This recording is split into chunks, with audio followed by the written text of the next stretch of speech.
Fala pessoal, sejam bem-vindos a mais uma aula do professor Pedro Turco, aula de Ciências Humanas. Tá? Hoje nós vamos falar sobre a Revolução de 1930 em Goiás, os principais aspectos, objetivos, quem foram os principais personagens dessa revolução, tentar trazer um panorama geral, um contexto, para que ajude aí nos estudos de vocês, ok? Então veja, hoje nós vamos falar sobre esse período. Coloca isso. Sobre a Revolução de 1930, né, que durou 15 anos, período que vai de 30 a 45, né, no mundo, ou no Brasil, né, se passava aí por um processo de crise, a crise de 1929, que levou à Revolução de 1930 no Brasil e que teve os seus desdobramentos aqui em Goiás também, tá? Revolução de 1930 também é conhecido como Era Vargas. Em alguns livros didáticos você pode encontrar como Era Vargas, tá? Então, 1930 a 45, a famosa Era Vargas. Então, veja, Goiás passa a integrar o cenário nacional a partir de uma política do Getúlio Vargas, que é a Marcha Rumo ao Oeste. É uma política de integração. Uma política de integração, tá? Uma política que une Goiás aos demais setores do país, em especial Minas Gerais, São Paulo e Rio de Janeiro. A Marcha Rumo ao Oeste integra Goiás a esses outros setores, regiões, estados do nosso país, tá? E a partir daí Goiás passa a assumir um contexto, vamos dizer assim, na economia nacional, tá? Ele passa a assumir um papel na economia nacional e o Getúlio Vargas começa a olhar para esse estado, né? E a partir do olhar do Getúlio é que veio a famosa construção de Goiânia, tá? Então é o Getúlio Vargas que manda um intendente, Pedro Ludovico Teixeira, para cá, né? Um interventor, Pedro Ludovico Teixeira, e esse interventor vai propor aí a construção de uma nova capital, uma capital que não tivesse próximo ali à cidade de Goiás, que na visão do Pedro Ludovico Teixeira, além de não ser geograficamente viável, a cidade de Goiás também tinha um enraizamento político ligado ao coronelismo. E ele precisava tirar esse enraizamento político do coronelismo no nosso estado e propôs aí, enquanto uma solução, a construção da cidade de Goiânia. Conforme vocês percebam aí na imagem, né? Goiânia, uma das primeiras cidades planejadas. Belo Horizonte veio antes, né? Também é uma cidade planejada, mas Goiânia está entre as primeiras cidades planejadas do nosso país aí. Primeira capital, uma das, né, primeiras capitais de estado planejada e propostas aí durante a Revolução de 1930 no nosso estado. Tá aí a bandeira, né, de Goiânia. Aí a bandeira de Goiânia, famosa. Então veja, a construção do território goiano a partir da marcha para o oeste muda, tá? Havia ali um projeto de construção da estrada de ferro, conforme nós falamos na aula passada, uma estrada de ferro que trouxe uma agricultura forte, porque o Estado passa a exportar produtos e elementos, né, agrícolas para as demais regiões, e tem-se ali uma discussão de uma industrialização do país, um projeto de industrialização do país, e a partir dessa industrialização, uma ideia de modernidade. Goiânia vem muito com isso, né? Quer dizer, nós precisamos construir algo moderno, algo que nos diferencie do atraso, que era o estado de Goiás antes da construção de Goiânia, segundo alguns historiadores, tá?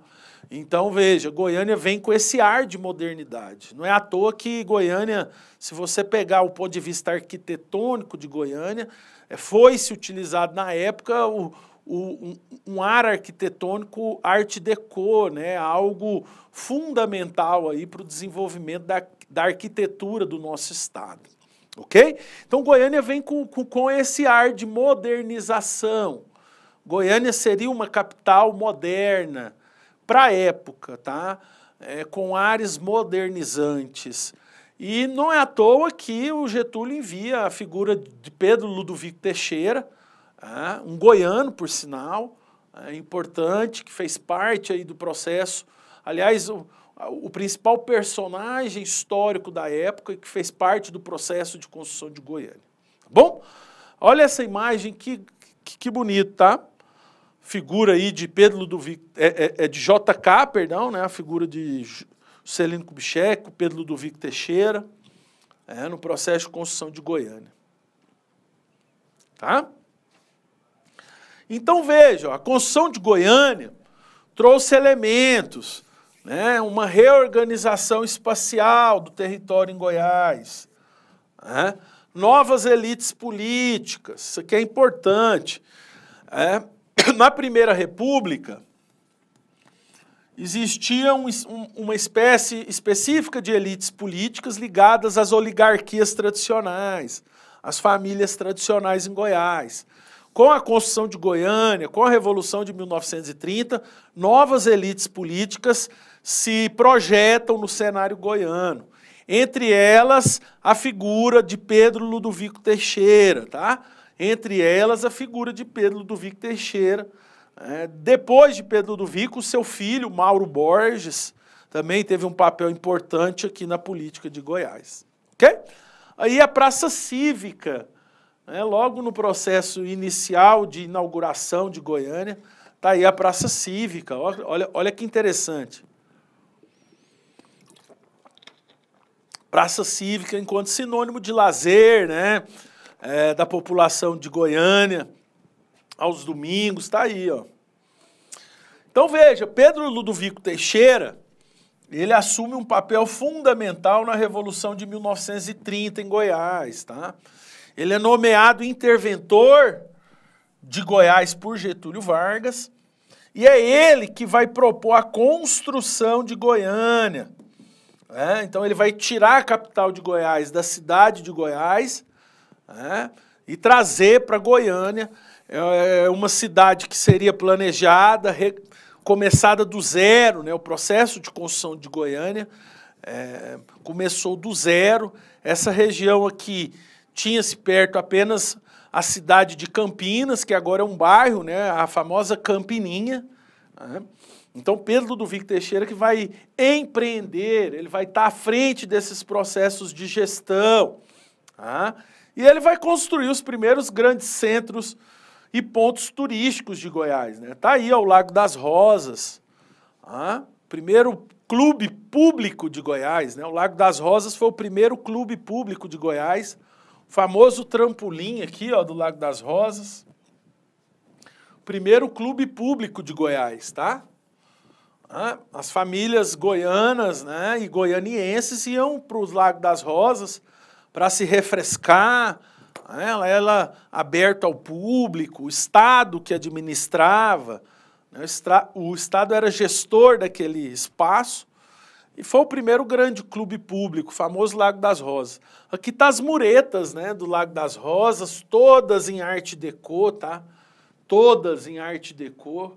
É importante aí para vocês visualizarem esse processo. Então veja, ó, o ideal de transferência da capital, né, mudancionista, de transferência da capital, teve algumas causas, né, alguns objetivos. Primeiro, a situação geográfica da cidade de Goiás, por conta da Serra Dourada ali, os geógrafos enxergavam que era difícil um processo de expansão da cidade de Goiás e, consequentemente, de construção de um grande centro urbano, né? Então, esse é um primeiro ponto. Um segundo ponto, a situação política, tá? A cidade de Goiás foi berço das grandes oligarquias, das antigas oligarquias do nosso estado durante a Primeira República, e essas oligarquias tinham um poder político muito forte sobre a cidade de Goiás, o que impedia, né, na visão do Pedro Ludovico Teixeira, um processo de modernização política que a Revolução de 1930 trazia, né, no seu berço. Então, por conta disso, né, fatores geográficos e políticos, Pedro Ludovico Teixeira teve a ideia essa ideia de transferir a capital da cidade de Goiás para uma nova capital que viria a se chamar Goiânia. Ok? Beleza? Tá aqui a imagem das primeiras escolas de Goiânia, né, o famoso Liceu, o Liceu de Goiânia, que inclusive está em reforma. Encontra-se em reforma, vai ser a primeira escola bilíngue do estado, tá? Vai ser a primeira escola bilíngue do estado. Tá aí a imagem do Liceu de Goiânia, escola referência, aonde as elites goianas estudavam na época, tá? Tá aí para vocês, ok? Então veja, Goiânia foi sinal de modernidade, né? Quer dizer, Goiânia iria tirar aquela visão de atraso que o estado de Goiás tinha até o momento. Então, Goiânia veio com ares de modernidade. Goiânia foi feita na famosa arquitetura Art Deco. Se você pegar o centro de Goiânia, os principais pontos turísticos da nossa cidade, você vai perceber que a Art Deco, enquanto uma arquitetura modernizante da época, de estilo francês, fez parte aí dos principais monumentos do nosso estado, Teatro Goiânia, entre outras questões. O arquiteto responsável foi o famoso Atílio Correia Lima, que planejou também as questões urbanas do nosso estado. Então, o que é importante vocês identificarem nessa aula, compreenderem, né? As causas políticas e geográficas da transferência de Goiânia. Porque isso tudo tem a ver com a Revolução de 1930 no nosso estado, né? A vinda de Pedro Ludovico Teixeira, com esse ideal, né, de modernização do nosso estado, tirar Goiás, segundo Pedro Ludovico, de um atraso que estava nas mãos das oligarquias e famílias tradicionais e trazer Goiás para um ar de modernidade. E Goiânia seria, vamos dizer assim, o ápice desse processo. Goiânia ia trazer de forma concreta todo esse ideal de mudança e transformação. Ok? Olha essa imagem, que bacana. Ó. Olha essa imagem que eu vou pôr na tela de vocês. Olha que bacana. Os primeiros transportes rodoviários, Campinas, a cidade histórica que hoje é bairro, né? Tá aí, ó, transporte, lotação na época, o transporte urbano da época, né? De Campinas a Goiânia. Tá? Olha que massa. Hoje Goiânia cresceu tanto, Goiânia se expandiu tanto que Campinas é um bairro de Goiânia. Campinas passou a ser um bairro de Goiânia, de uma cidade autônoma, com município, com estado, ele passou a ser um bairro da nossa capital Goiânia, charmosa Goiânia, por sinal. Ok? Então veja, Goiânia, ó. Goiânia, capital do estado de Goiás, é conhecida por suas características urbanas, culturais e naturais que o tornam uma cidade única, uma cidade única no cenário brasileiro, tá? Então é com essa citação sobre a belíssima cidade de Goiânia que nós encerramos a nossa aula de hoje. Volto na próxima aula, até a próxima, valeu!